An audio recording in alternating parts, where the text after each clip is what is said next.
Dharashiv Tuljapur Solapur railway मार्गाच्या कामाला प्रारंभ। ठाकरे सरकारने 2.5 वर्षाच्या काळात निधी न दिल्यामुळे रखडले होते काम। महायुती सरकारने राज्याच्या हिश्श्याचा 50% निधी उपलब्ध करून दिला, त्यामुळेच कामांना गती। सुरुवातीला 5 वर्ष लागणारे काम पुढील 22 महिन्याच्या आत पूर्ण करण्याचे उद्दिष्ट। आमदार राणा जगजितसिंह पाटील यांची माहिती। टप्पा क्रमांक 2 आणि 3 ही कामे लवकरच सुरू होणार, अशी ही माहिती राणा पाटील यांनी दिली आहे। कुलस्वामिनी तुळजाभवानी मातेचे तीर्थक्षेत्र, पंतप्रधान नरेंद्र मोदी, मुख्यमंत्री एकनाथजी शिंदे, उपमुख्यमंत्री देवेंद्रजी फडणवीस, उपमुख्यमंत्री अजितदादा पवार यांच्यामुळे रेल्वेच्या राष्ट्रीय नकाशावर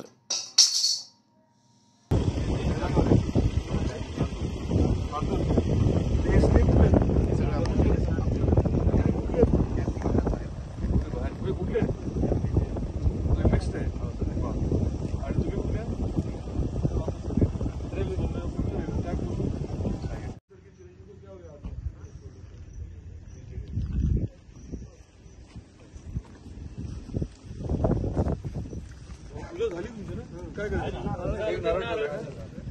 आपण येणार म्हणून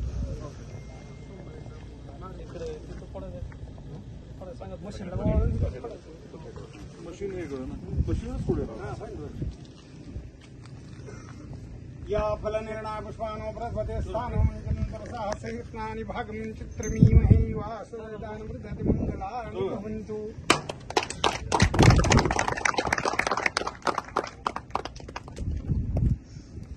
ते सुरू करतात आता? हो, चालू करतात। ओके, आता कसं प्लॅनिंग कसं आहे? नमस्कार, गणेश चतुर्थीच्या निमित्ताने आपल्या सर्वांना खूप खूप शुभेच्छा देतो। आज आपल्या धाराशिवकरांच्यासाठी अजून एका अर्थाने अतिशय महत्त्वाचा दिवस आहे। धाराशिव तुळजापूर सोलापूर या रेल्वेचं काम जे आहे ते आज या शुभमुहूर्तावरती प्रत्यक्षात सुरू झालेलं आहे। मी सर्व संबंधितांचे मनापासून आभार व्यक्त करतो। आपले आदरणीय पंतप्रधान नरेंद्र मोदी साहेबांनी हा प्रकल्प जो आहे तो अनाउन्स केला होता आणि त्याच्या अनुषंगाने आता प्रत्यक्षात काम सुरू झालंय। सुरुवातीला 5 वर्षात हे काम होणार असं ठरलं होतं, परंतु आपण विनंती केली, आग्रह धरला आणि त्याच्यामध्ये काही बदल केले। आता त्याच्यामध्ये 3 टप्पे पाडलेत आणि आज जे काम झालंय सुरू झालंय ते खरं तर 2 सप्टेंबरपासून कागदोपत्री सुरू झालंय आणि 30 महिन्यामध्ये काम पूर्ण करायचंय। आताच मी संबंधित अधिकाऱ्यांबरोबर कंपनीच्या लोकांबरोबर बोललोय आणि त्यांचं टार्गेट जे आहे ते बऱ्यापैकी त्याच्या आत 22-23 महिन्यामध्ये करण्याचं टार्गेट आहे।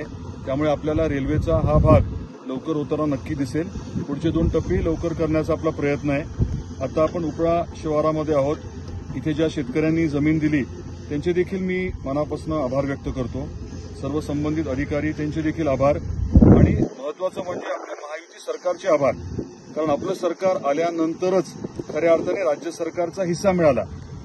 प्रकल्प 2019 मध्येच सुरू व्हायला हवं होतं, परंतु त्या 2-2.5 वर्षामध्ये ठाकरे सरकार होतं, त्यांनी एकही रुपया न दिल्यामुळे प्रकल्प थांबला होता आणि महायुतीचं सरकार आल्यानंतर देवेंद्रजी फडणवीस साहेबांनी आपल्याला या बाबतीमध्ये मदत केली। शिंदे साहेब, अजित पवार साहेब यांनी देखील आपल्याला मदत केली आणि निधी उपलब्ध करून दिला राज्य सरकारच्या हिस्स्याचा। त्यामुळे खऱ्या अर्थाने काम आता सुरू झालेलं आहे आणि आज गणेश चतुर्थीच्या दिवशी आपल्या घरी गणरायाचं आगमन होतं आणि विघ्नहर्ता आहे, आपले दुःख बाजूला करतो आणि महत्त्वाचं म्हणजे कुठलंही चांगलं काम करताना श्री गणेश आपण करतो। आज या अतिशय महत्त्वाच्या प्रकल्पाचा खऱ्या अर्थाने प्रत्यक्षात श्री गणेश झालेला आहे। आपल्या वडगाव सिद्धेश्वरचे गुरुजींचं नाव काय? जयंत हिंगे गुरुजींनी इथे पूजा केलेली आहे, भूमिपूजन केलं, पूजा केली, आपण वाहनांचं पूजन केलं आणि प्रत्यक्षात काम सुरू झालंय। त्यामुळे आजचा दिवस स्वाभाविकच आपल्या सर्वांसाठी खूप महत्त्वाचा आहे। आपल्या सर्वांना परत एकदा मी मनापासून शुभेच्छा देतो आणि हे काम विनाविघ्न लवकरात लवकर पूर्ण व्हावं ही गणरायाच्या चरणी आपल्या सर्वांच्या वतीने प्रार्थना करतो। धन्यवाद। जलविद्युत ऊर्जा निर्मिती स्वावलंबी विजेचा तुटवडा